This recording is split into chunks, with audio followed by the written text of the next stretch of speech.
C'est un orgue unique en France car c'est un des derniers orgues de l'Ancien Régime. On parle de l'orgue de Vautrin des années 1792 en fait. Cet orgue est assez connu dans le monde des organistes, donc tristement connu par son état, mais quelqu'un qui vient visiter l'abbatiale, il dira juste « Ah, l'orgue, bon, il fonctionne, il est un peu poussiéreux, mais bon, voilà quoi, c'est... » Alors, ce qu'on voulait faire, c'était vraiment montrer aux gens que l'instrument était vraiment malade à l'intérieur.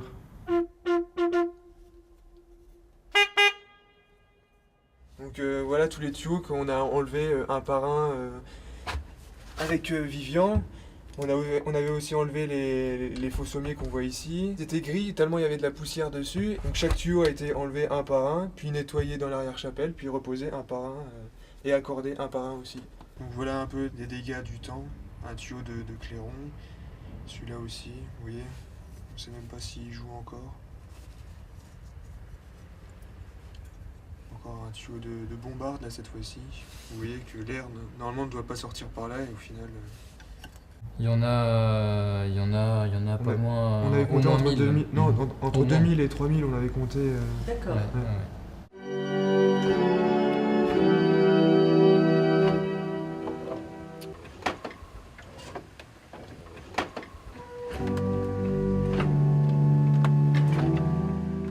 On était surtout parti pour colmater toutes les fuites d'air. Les fuites aussi peuvent arriver sur le sommier.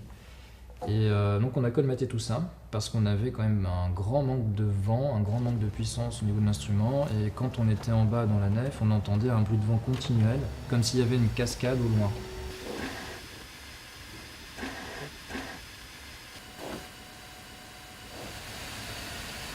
Ici, en fait, ça c'est un porte-vent principal du grand orgue. Et on avait une fissure longitudinale qui descendait vraiment jusqu'en bas.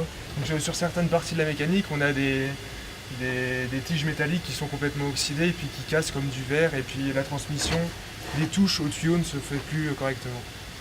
Et puis aussi, certains problèmes, c'est que les touches peuvent rester enfoncées pendant qu'on joue et donc, c'est problématique. Donc voilà un exemple d'oxydation des tiges métalliques et puis à force, elles casseront un jour ou l'autre.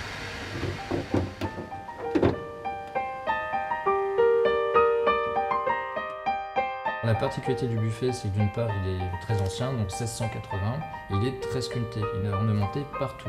Différentes sculptures qui sont là pour soutenir l'instrument de manière structurelle, donc les cariatides. En fait, on a l'impression qu'elle supporte tout le poids de l'orgue, alors que si on regarde bien, en fait, elle ne touche même pas le dessous de l'instrument.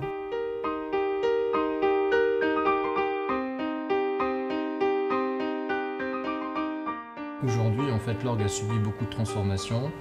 Pendant la Première Guerre mondiale, les tuyaux ont été pillés par les Allemands, remplacés après-guerre, donc toute la partie instrumentale n'est pas d'origine. Revenir à un état antérieur, c'est refaire une reconstruction donc de l'orgue d'origine, c'est refaire toute la tuyauterie, refaire des plans mécaniques qui n'existent plus. Donc là, le Grand Prix Pèlerin nous aidera pour cofinancer ce projet-là de reconstruction de l'orgue Vautrin.